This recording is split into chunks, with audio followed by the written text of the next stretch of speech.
Kalau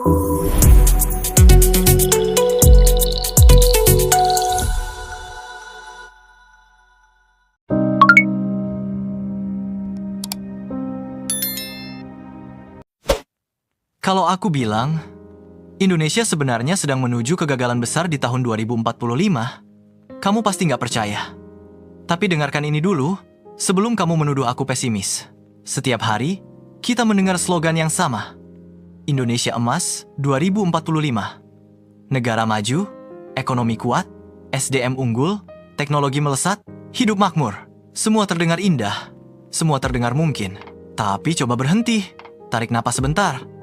Dan lihat dunia nyata bukan baliho, bukan seminar nasional, bukan timeline pemerintah. Lihat apa yang terjadi di sekolah, di media sosial, di jalanan, di kamar-kamar remaja yang gelap yang menatap layar 8 jam sehari. Tanpa satupun orang dewasa yang benar-benar membimbing mereka. Generasi yang kita panggil, generasi emas, justru hari ini sedang menghadapi perang yang tak pernah mereka pilih. Perang ego, perang komentar, perang gengsi, perang pride antar daerah, perang pembuktian diri yang tak berujung. Dan ironisnya, kita menyebut semua ini sebagai fase remaja. Padahal, KPAI mencatat ribuan kasus bullying, kekerasan, dan kekacauan sosial setiap tahun. Padahal, jurnal-jurnal pendidikan sepakat, pendidikan karakter kita tidak berjalan. Padahal, sosial media sudah berubah jadi ring tinju emosi anak-anak muda. Di tengah situasi semrawut seperti itu, kita masih berkata lantang, tenang, generasi emas sedang disiapkan. Siap? Di mana? Bagaimana bisa kita berbicara tentang negara maju kalau remaja kita bahkan tidak bisa menghormati sesama remaja? Bagaimana mungkin kita merayakan bonus demografi kalau manusia yang berada di dalamnya lebih mudah tersinggung daripada berpikir, lebih suka bertengkar daripada belajar, lebih cepat menuding daripada memperbaiki diri? Ya, statistik memang menunjukkan Indonesia berkembang.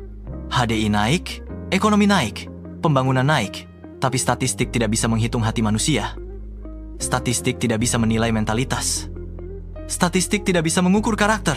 Karena pada akhirnya, sehebat apapun gedung kita bangun, semaju apapun teknologi kita miliki, semewah apapun kota kita desain, semua itu tidak berarti jika manusianya rapuh.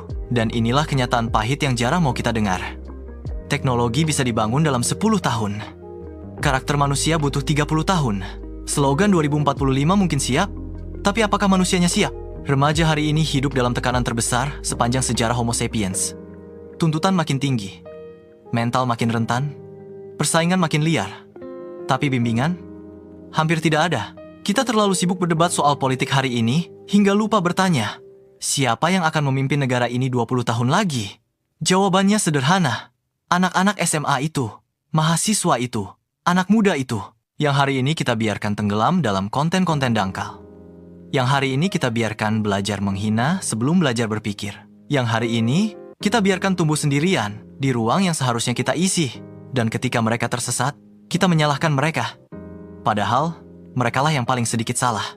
Kitalah orang dewasa yang meninggalkan mereka tanpa peta, tanpa kompas, tanpa tujuan. Kalau kita terus menganggap pendidikan karakter sebagai pelengkap, kalau kita terus menganggap mental sehat sebagai opsional, kalau kita terus membiarkan prestasi jadi pengecualian, bukan budaya, maka tahun 2045 tetap akan datang, tapi bukan sebagai kejayaan. Ia akan datang sebagai cermin besar. Cermin yang memaksa kita menatap wajah kita sendiri dan bertanya, apa yang sebenarnya telah kita lakukan pada generasi muda? Dan saat hari itu tiba, kita tidak bisa menyalahkan mereka. Karena kebenarannya sangat sederhana. Indonesia emas bukan ditentukan di tahun 2045. Remaja kini, Indonesia emas nanti, perkuat manusianya. Jika kita ingin negara yang maju, maka kita harus mendewasakan mental generasinya. Jika kita ingin 2045 menjadi kebanggaan, maka perbaikannya harus dimulai hari ini. Bukan besok, bukan nanti, bukan ketika semuanya sudah terlambat. Negara hanya akan sekuat generasi yang membangunnya. Dan generasi itu sedang menunggu bimbingan dari kita. Mereka bukan generasi yang lemah, mereka bukan generasi yang rusak. Mereka hanya generasi yang belum dibimbing. Karena masa depan Indonesia bukan milik orang yang berbicara paling lantang. Masa depan Indonesia adalah milik mereka yang kita siapkan hari ini. Dan sekarang pertanyaannya tinggal satu. Apakah kita siap mempersiapkan mereka? Atau kita hanya akan menunggu 2045 datang dan berharap keberuntungan?